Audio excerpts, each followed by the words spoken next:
Students, welcome to the info capsule. हम NTPC की तैयारी कर रहे हैं। एनटीपीसी की तैयारी में हमने बहुत सारे चैप्टर्स रेडी किए। आज हमारा नेक्स्ट चैप्टर है वो है डेटा सफिशिएंसी का। डेटा सफिशिएंसी मोस्टली 1 से 2 क्वेश्चन आ जाते हैं एग्जाम में एनटीपीसी में, इससे ज्यादा नहीं आते। अगर आप ये टॉपिक तैयार कर लेते हो अच्छे से तो इस टॉपिक को तैयार करने का आपका एक फायदा ये भी होगा कि अगर आप इसके साथ साथ एनटीपीसी के साथ साथ बैंक की प्रिपरेशन करते हैं तो बैंक में भी ये टॉपिक आता है।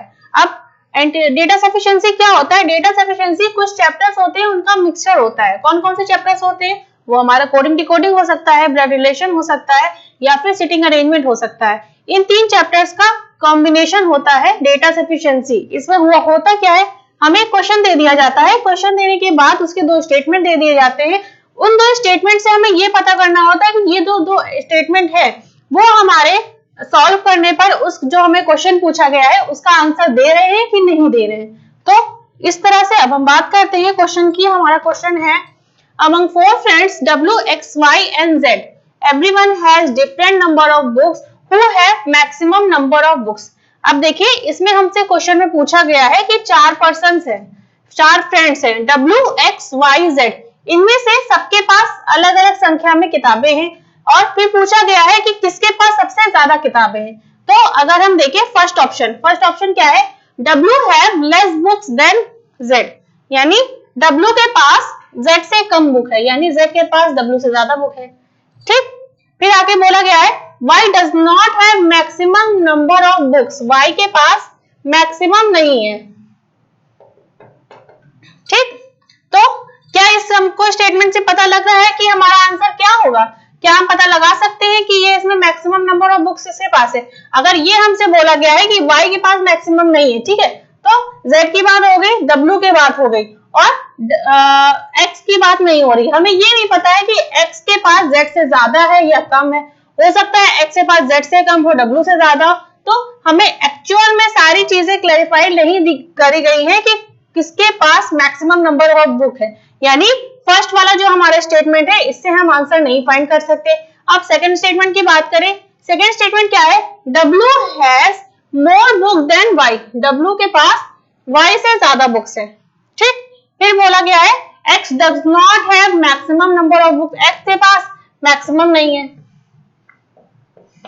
अब देखिए इसमें क्या है, इसमें W और Y का दे दिया लेकिन बोला है X के पास मैक्सिमम नहीं है। तो अगर हम केवल अकेले फर्स्ट स्टेटमेंट की बात करें तो फर्स्ट स्टेटमेंट से हमारा आंसर नहीं निकल रहा है, और अगर हम बात करें सेकंड स्टेटमेंट से तो सेकंड स्टेटमेंट से भी हमारा आंसर नहीं निकल रहा है। तो अब क्या करते हैं इसको सॉल्व करने का तरीका, जब 2 स्टेटमेंट से अलग अलग हम आंसर नहीं फाइंड करते हैं तो हम दोनों स्टेटमेंट के डेटा को आपस में कंबाइन करते हैं। तो अगर दोनों स्टेटमेंट के डेटा को आपस में कंबाइन करें तो हम क्या देख रहे हैं, यहाँ पे दिया हुआ है Z के पास W से ज्यादा है, ठीक है, और W के पास Y से ज्यादा है। ठीक, अब क्या बोला है कि Y के पास मैक्सिमम नहीं है, ठीक है, और X के पास भी मैक्सिमम नहीं है। तो अगर X के पास मैक्सिमम नहीं है तो X हमारे यहाँ हो सकता है, अज्यूम कर रहे हैं। तो X और Y का हमें पता लग गया। तो एक चीज हमें ये दिख रही है कि यहाँ पे मैक्सिमम नंबर ऑफ बुक्स किसके पास आ रही है, Z के पास आ रही है, क्योंकि Z के पास W से ज्यादा है। तो Z के पास W से ज्यादा है यानी Z के पास मैक्सिमम नंबर ऑफ बुक होगी। Y और X को हम इसलिए नहीं ले रहे हैं क्योंकि फर्स्ट स्टेटमेंट में हमारे पास दिया है कि Y के पास मैक्सिमम नंबर ऑफ बुक्स नहीं है, और X को इसलिए नहीं ले रहे क्योंकि सेकंड स्टेटमेंट में हमें दिया है कि X के पास भी मैक्सिमम नंबर ऑफ बुक्स नहीं है। और क्योंकि हमसे क्वेश्चन में पूछा गया है कि किसके पास मैक्सिमम नंबर ऑफ बुक्स है, तो हमारे पास किसका आंसर आ रहा है, Z के पास मैक्सिमम नंबर ऑफ बुक्स है। तो इस तरह से हम क्या देख रहे हैं कि दोनों स्टेटमेंट को अगर हम कंबाइन करते हैं तो हम अपने अपने क्वेश्चन का आंसर दे सकते हैं। तो अगर इस तरह से हम आंसर दे रहे हैं तो इस बेस पे अगर हम अपने ऑप्शंस की बात करें कि हमारा कौन सा ऑप्शन सही होगा, तो ऑप्शन है हमारा ऑप्शन नंबर 4, यानी data in both statement 1 and 2 together are necessary to answer the question। इस तरह से हम अपने डेटा सफिशिएंसी के क्वेश्चन को सॉल्व करते हैं। अब बात करते हैं नेक्स्ट क्वेश्चन की। नेक्स्ट क्वेश्चन क्या है, ये हमारा कोडिंग बेस का क्वेश्चन है। कोडिंग नॉर्मली सबने सॉल्व करी है, मैंने प्रीवियस लेक्चर भी लिया था कोडिंग बेस पे। तो ये हमारा कोडिंग बेस क्वेश्चन है। तो कोडिंग में हमसे पूछा गया है in a certain code language my dear family is coded at 624, how dear coded in that code language. अब देखिए हमें सेंटेंस दे दिया है, सेंटेंस में कोडिंग दी हुई है, क्या दी हुई है, माय डियर फैमिली। अगर हम बात करें माय डियर फैमिली, ठीक, इसका कोड क्या है 624, ठीक। क्या बोला है कि how dear coded in that code language. इसमें क्वेश्चन में हमसे पूछा गया है कि डियर का कोड क्या होगा। अब अगर फर्स्ट स्टेटमेंट से हम निकालें, फर्स्ट स्टेटमेंट है हमारा sorry, in that code language my small family is coded at 256। अगर माई स्मॉल फैमिली को इसके साथ रखें तो क्या हो जाएगा, माई स्मॉल फैमिली, इसका कोड क्या है 256। अब इस तरह के कोडिंग बेस्ड क्वेश्चन में क्या होता है, जब कभी ऐसे सेंटेंस वाले दिए होते हैं तो यहाँ पे जो वर्ड हमारा कॉमन होता है वही हम कॉमन वाला कोड फाइंड करते हैं। यहाँ पे माई है, यहाँ फैमिली है, यानी कि यहाँ पे अगर दो सेंटेंस कॉमन आ रहे हैं तो यहाँ पे कोड भी दो कॉमन आएंगे।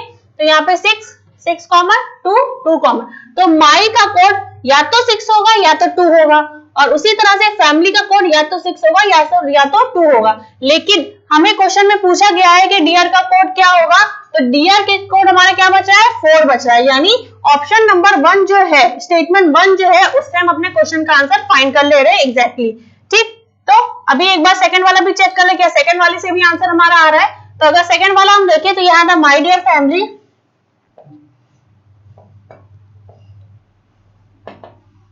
का 6 to 4, और हमारा सेकंड वाला स्टेटमेंट क्या दिया हुआ है, सेकंड स्टेटमेंट है हमारा डियर फैमिली बॉय, और इसका क्या है 6 4 7। अब हमें डियर का कोड पूछा गया था, यहाँ पे हमारा डियर और फैमिली ये दोनों हमारा सेम आ रहा है, यहाँ पे 6 4 6 4। तो अब हम क्या देख रहे हैं, हमारा जो डियर का कोड है वो या तो 6 होगा या तो 4 होगा, ऐसे ही फैमिली का कोड भी या तो 6 होगा या तो 4 होगा। यही चीज दोनों स्टेटमेंट से दिखाई दे रही है। तो जब भी हम कोड फाइंड करते हैं तो हमें एग्जैक्टली आंसर निकालना होता है। तो हम क्या देख रहे हैं कि जो हमारा फर्स्ट वाला स्टेटमेंट है, फर्स्ट स्टेटमेंट से तो हमारा एग्जैक्टली कोड फाइंड हो रहा है कि डियर का कोड क्या होगा, 4 होगा। लेकिन जो हमारा सेकंड वाला स्टेटमेंट है उससे हमें आंसर तो पता चल रहा है, लेकिन 100% श्योर नहीं पता चल रहा है कि उसका एक्चुअल में कोड क्या होगा, क्योंकि उसका कोड और फैमिली का कोड दोनों का कोड दिया हुआ है। तो हम नहीं फाइंड कर सकते कि डियर का कोड 6 होगा कि 4 होगा। इस वजह से ऑप्शन नंबर 1 हमारा आंसर हो जाएगा। इसमें कंफ्यूज होने की कोई जरूरत नहीं है कि दोनों ऑप्शन ही होंगे, दोनों ऑप्शन नहीं होंगे। जब भी हम कभी डेटा सफिशिएंसी में आंसर फाइंड करते हैं तो हमें एग्जैक्टली आंसर निकालना होता है। अगर हमारा एग्जैक्टली आंसर नहीं निकलता है तो वो हमारा रॉन्ग हो जाता है। तो इस बेस पे ऑप्शन नंबर 1 यानी data in statement 1 alone are sufficient to answer the question while the data in statement 2 alone are not sufficient to answer, हमारा आंसर हो जाएगा। अब बात करते हैं नेक्स्ट क्वेश्चन की। नेक्स्ट क्वेश्चन है हमारा डेटा सफिशिएंसी में ब्लड रिलेशन का। ब्लड रिलेशन क्या होता है, इसमें कुछ पर्सन्स दे दिए जाते हैं, उन पर्सन्स के बीच हमें ये फाइंड करना होता है कि उनका क्या रिलेशन है। जैसे क्वेश्चन की बात करें, क्वेश्चन है हमारा how is A related to Q, A Q से किस तरह से रिलेटेड है। अब ये हमसे क्वेश्चन पूछ लिया कि ए का क्यू से क्या संबंध है। अब ऑप्शन नंबर 1 की बात करें, ऑप्शन नंबर 1 है हमारा Q is mother of T। तो अगर Q की बात करें तो Q मदर है किसकी, T की। ठीक है, फिर उसके बाद बोला गया है M and T are siblings. M and T are siblings. Siblings मतलब क्या होता है, सेम पेरेंट्स के जो चिल्ड्रन होते हैं उनको सिबलिंग्स बोला जाता है। अब वो ब्रदर सिस्टर हो सकते हैं, ब्रदर ब्रदर हो सकते हैं, सिस्टर सिस्टर हो सकते हैं, तो कुछ भी हो सकता है। तो एग्जैक्टली हम फाइंड नहीं कर सकते कि कौन ब्रदर है कौन सिस्टर है। फिर H is daughter of M, तो H जो है वो डॉटर है M की। ठीक, उसके आगे बोला गया है H is daughter of M and A, तो H डॉटर है किसकी, M और A की, यानी M और A हमारा जो हो गया वो मैरिड कपल हो गया। अब इसमें हमारा जो सर्किल है वो हमेशा फीमेल को डिनोट करता है, और जो अगर हम स्क्वायर लगा लेते हैं तो स्क्वायर हमारा मेल को शो करता है। अगर ये सिंगल लाइन है ऊपर से यहाँ पे साइड पे, तो ये एक जनरेशन गैप को डिनोट करती है, जबकि इसी लाइन में अगर एक सिंगल लाइन है तो ये हमारे सिबलिंग्स को डिनोट करती है, और अगर डबल लाइन होती है तो ये हमारे मैरिड कपल को डिनोट करती है। ठीक है, अब हमसे पूछा गया था how is A related to Q. अब ए जो है वो क्यू से किस तरह से रिलेटेड है, तो अभी हम पता नहीं लगा पा रहे कि ए क्यू से किस तरह से रिलेटेड है, या कि वो अगर देखिए क्यू का अगर एम जो है सन हुआ तो ये ए हमारी डॉटर इन लॉ हो गई, और अगर क्यू की जो है एम उनकी डॉटर हुई तो ये ए सन इन लॉ हो गया। यानी एग्जैक्टली हम आंसर नहीं फाइंड कर पा रहे। अब बात करते हैं सेकेंड स्टेटमेंट की। सॉरी, सेकेंड स्टेटमेंट है एम इज मैरिड टू ए, यानी अब मैरिड कपल है तो ये हमारा हो गया, ठीक है, M is married to A. अब बोला है T is brother of M, T जो है वो एम का ब्रदर है, तो टी ब्रदर को डिनोट कर रहा है, ठीक। अब आगे बोला है Q is mother of T, Q T की मदर है, तो टी की मदर कौन है, क्यू, ठीक। अब हमसे पूछे, अगर यहाँ पे भी अगर हमसे पूछा गया कि ए का क्यू से क्या रिलेशन है, तो यहाँ पे भी हम नहीं पता लगा पा रहे क्योंकि एम और ए का कोई जेंडर हमें डिफाइन नहीं किया हुआ है। अब अगर हम दोनों को ऐड भी करते हैं तो ऐड करने पर हम क्या देख रहे हैं, केवल हमको टी का जेंडर पता लग रहा है लेकिन एम और ए का कोई जेंडर नहीं पता लग रहा है, यानी हम एग्जैक्टली फाइंड नहीं कर सकते कि ए उसकी सन इन लॉ है या फिर डॉटर इन लॉ है, क्योंकि इस तरह के क्वेश्चंस को सॉल्व करने के लिए हमें एग्जैक्टली आंसर चाहिए होता है और दोनों स्टेटमेंट को, ना तो स्टेटमेंट केवल एक से हमारा आंसर निकल रहा है, कि अगर ऑप्शन 2 की बात करें स्टेटमेंट की तो उससे भी हमारा आंसर नहीं निकल रहा है, और जब किसी केस में दोनों स्टेटमेंट से आंसर नहीं निकलता है तो दोनों स्टेटमेंट को हम कंबाइन करते हैं, तो कंबाइन करने के बाद भी हमको एक जेंडर नहीं पता लग रहा है कि एक क्या है, मेल है कि फीमेल है। अगर हमें जेंडर पता लग गया होता तो हम फाइंड कर लेते थे कि क्यू ए से किस तरह से रिलेटेड है। अब क्योंकि हमें जेंडर नहीं पता लग रहा है तो हम नहीं पता लगा सकते कि ए मेल है कि फीमेल है, तो इस बेस पे हम आंसर नहीं दे सकते कि ए का क्यू से क्या रिलेशन है। तो अगर जब हम आंसर नहीं दे सकते हैं तो हम ऑप्शन की बात करें तो ऑप्शन नंबर 4 यानी data given in both statement 1 and 2 together are not sufficient to answer the question, ये हो जाएगा। अब बात करते हैं नेक्स्ट क्वेश्चन की। नेक्स्ट क्वेश्चन है हमारा how many persons are present in the festival. अब एक फेस्टिवल में कितने पर्सन्स प्रेजेंट है, तो क्वेश्चन में हमारा फर्स्ट स्टेटमेंट दिया हुआ है the number of male persons in the festival of the number of female the number of male person in the festival is double of the number of female person, यानी जो mail persons है वो क्या है, double है किसके, female के, यानी इंटू 2, ठीक, ये चीज दी हुई है। अब सेकंड वाले में अब देखिए हमसे पूछा गया कि फेस्टिवल में कितने पर्सन्स प्रेजेंट है, तो फर्स्ट स्टेटमेंट से क्या हम कुछ पता लगा पा रहे हैं कि फेस्टिवल में कितने लोग, केवल ये दे दिया कि जितने फीमेल है उसके डबल है मेल। अब सेकंड की बात करें, सेकंड वाला स्टेटमेंट हमें दिया हुआ है the number of female persons in the festival is in present year is 45 more than the number of female person present in the last year. अब इसमें दिया है कि जो इस साल फीमेल पर्सन प्रेजेंट हैं वो पिछले साल के पर्सन से 45 ज्यादा है। अब पिछले साल कितने पर्सन प्रेजेंट है फीमेल में, ये तो हमें कुछ नहीं पता है, तो हम एग्जैक्टली नहीं फाइंड कर पाएंगे कि हमें एक्चुअल में कितने पर्सन फेस्टिवल में प्रेजेंट हैं। अगर पिछले साल कोई हमको नंबर दे दिया होता कि लास्ट ईयर इतनी फीमेल पर्सन वहां पे प्रेजेंट थे, तो हम ये फाइंड कर लेते हैं कि अगर सपोज करो जैसे अगर हमें दिया कि लास्ट ईयर टोटल 100% प्रेजेंट थे, तो 100% प्रेजेंट थे और इसमें सेकंड स्टेटमेंट में दिया कि 45 ज्यादा थे, तो हम ये पता लगा लेते कि टोटल इस साल 145 फीमेल थी, तो 145 फीमेल थी और वो हमारा फर्स्ट ऑप्शन अगर हम ऐड कर लेते तो उसका 2 गुना हो जाता यानी 290 हो जाता, तो 290 और इस तरह से हम सॉल्व कर लेते।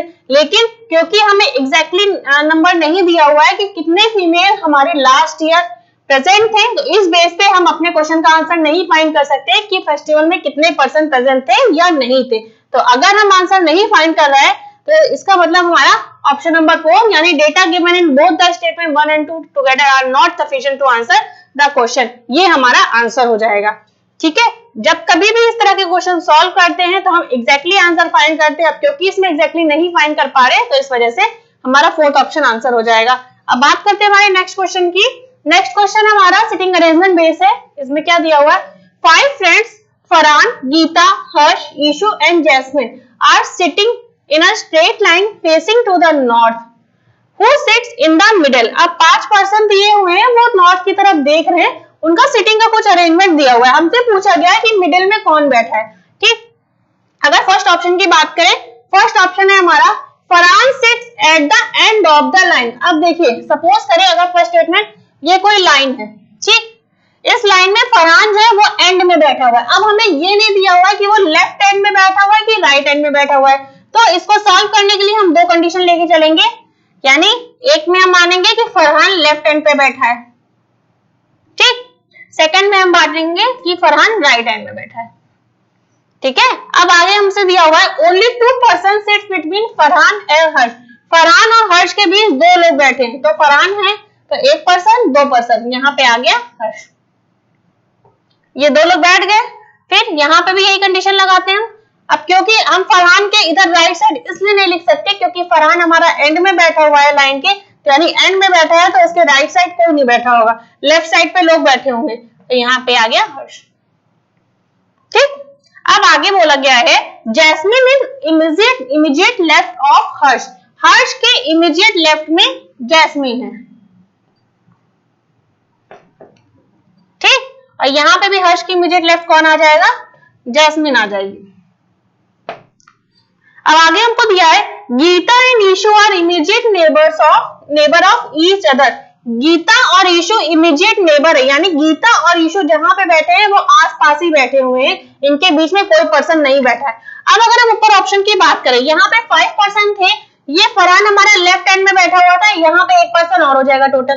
तो अगर हम गीता और ईशु को अगर हम बैठाए, तो अगर यहाँ पे अगर हम गीता बैठाते हैं, अब क्योंकि हमें स्टेटमेंट में दिया है कि गीता स्टेटमेंट एक दूसरे के इमीडिएट नेबर है, तो यहाँ पे गीता और ईशु यहाँ पे भी नहीं हो सकते, यहाँ पे भी नहीं हो सकती। हमको उनको सेट करवाने के लिए 2 ऐसी पोजीशन चाहिए जिनमें उनके बीच कोई ना बैठा हो, यानी जो हमारी ये कंडीशन चल रही थी वो कंडीशन हमारी रॉन्ग हो जाएगी।